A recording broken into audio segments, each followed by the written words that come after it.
মুম্বাই থাকি ঈদৰ দিনটো কেনেকৈ পাৰ কৰিলোঁ আমি আজি এই ভিডিঅ'ত আপোনালোকে দেখিব।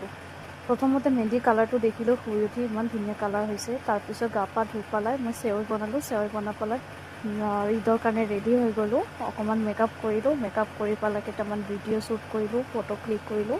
তাৰপিছত আমি ক'ত যামনো, চ' ভাবিলোঁ এয়াৰপৰ্টৰ ফালেই ফুৰি আহোঁ। তো এয়াৰপৰ্টত আহি পেলাই কেইটামান ভিডিঅ' ক্লিক কৰিলোঁ। আৰু ওপৰত ইমান বতাহ দি আছিলে, যাৰ কাৰণে মোৰ দুপটাখন ইমান উৰি আছিলে, কি ক'ম আৰু। চ' হাঁহিও আছিলোঁ। তাৰপিছত কেইটামান ভিডিঅ' ক্লিক কৰি পেলাই ফটো ক্লিক কৰিলোঁ হাজবেণ্ডৰ লগত। তাৰপিছত ইমান গৰম আছিলে ন, গৰমত আৰু তেনেকৈ ক'তো যাবলৈ মনে নাছিলে। ফুৰিবলৈ বহুত ঠাই আছিলে, কিন্তু এই গৰমত আৰু এই ৰ'দত আৰু যাবলৈ একদম মন নাছিলে। তাৰ কাৰণে ভাবিলোঁ ৰুমৰ ওচৰতে অকণমান ঘূৰি আহোঁ এয়াৰপৰ্টত। চ' তাত ইমান ধুনীয়া এটা গাৰ্ডেন আছিলে ওপৰৰ ফালে। চ' গাৰ্ডেনত ঘূৰি ফুৰি 1 ঘণ্টা টাইম লৈ গৈছিলোঁ। ঘূৰি ফুৰি আহিলোঁ ৰুমত। আহি পেলাই পোলাও বনালোঁ। পোলাও বনাই খাই আমি ক'ত গ'লোঁ ৰেষ্ট কৰি পেলাই নেক্সট ভিডিঅ'। বাই।